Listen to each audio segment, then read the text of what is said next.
Hi everyone, so here we are after reading chapter 5 of the book of Matthew, and now it's time to review. And there is a lot in Yes, Matthew there chapter is. 5. I mean, you could spend hours just going verse by verse, because each verse, Has something. it's a sermon. Each verse is a sermon, so But we're we not don't want to waste your time. so we're not going to go through each verse. We're just gonna highlight what stood out to us and what spoke to us, because that's what we want in these readings. We want to know what speaks to you. So the Beatitudes are awesome and amazing, and And a short summary of the Beatitudes, it's a way to change your attitude. Be attitude, you know. But let's keep going. yes.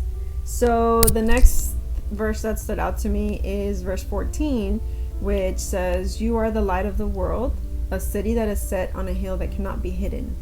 And I just think it's just a good reminder of who we are as Christians. You know, we are here to light the world. We are here to give light to those who are in darkness. Especially now where it seems as if there's darkness around us.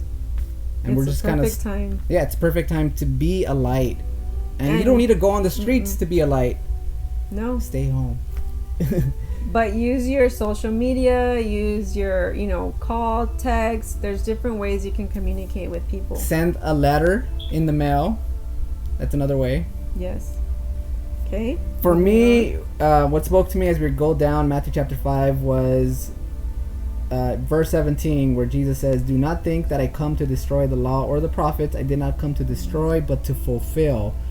So sometimes we think that Jesus came and he got rid of the law, God's 10 commandments, but like we know that they're still there for us. You know, God's law teaches us how to love God and how to love others. So why would God get rid of something that shows us how to love? And if we keep going, he basically deals with the law. He says, "You have heard that it was said to those of old, you shall not murder." He says it about adultery, and he says it about, you'll read it again in chapter 6 and chapter 5. So he's referring people back to the law of God. That, yes, that's what they said back then, but they didn't get the message right. Yes, he's mur- trying to tell them that it's more of like what's in your heart, your mind. yeah, it's you know, you could murder someone in your mind, you could commit adultery in your mind, you could do all these things in your mind that are hidden from the eyes of everybody else. So Jesus, of course, he wants us to care more about what is in our minds and more of how we display ourselves. And we see that you're going to read in Matthew, Pharisees and Sadducees who kind of had this display of godliness, but yet they were far from it. And God says, you know, you need to focus on what's inside, and that change only happens through the indwelling of God's Spirit living in you. But going down to wrap this up, and I think Jesus does a great job just ending chapter 5, and it's about loving our enemies. Yes, and one verse that I like is 46, where it says, "For if you love those who love you, what reward have you? Do not even the tax collectors do the same?"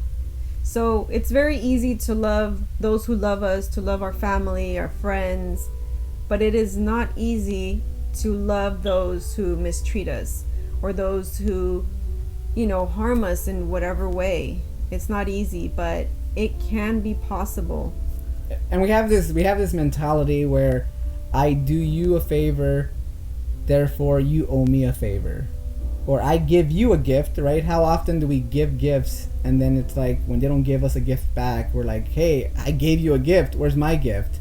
So it's kind of like this, I love you, you love me, but God says here, we have to love those who are not willing to love you back. Yeah. And those who don't deserve to be loved like an enemy.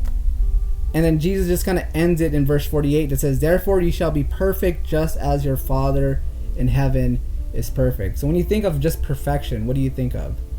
That I'm keeping all the commandments, I'm following everything to the T. But here we see that the verses before, perfection deals with loving your enemies. And God says the only way to have God's perfection living in you is by displaying his perfect love to others, And especially to those who don't deserve it. Yes. And I promise you, if you guys don't have the will, don't have the want to pray for your enemies, pray for those who harm you, I promise you that if you pray and ask God to even give you that, to give you that strength to be able to make that prayer, He will do it. He will do That it for you. seems hard, right? To pray for those who curse you and to especially blessing someone. It does. Like how, or even pray at, like you said, mention prayer. Mm-hmm.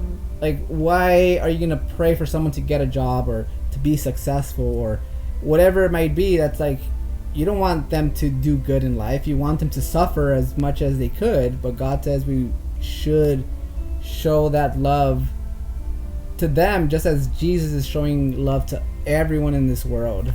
So hopefully tomorrow, chapter 6 is also a blessing. You know, again, chapter 6 says a lot. But leave your comments here below. Tell us what you thought of this chapter. Tell us what spoke to you, and we'll see you tomorrow. Bye, guys. God bless. You.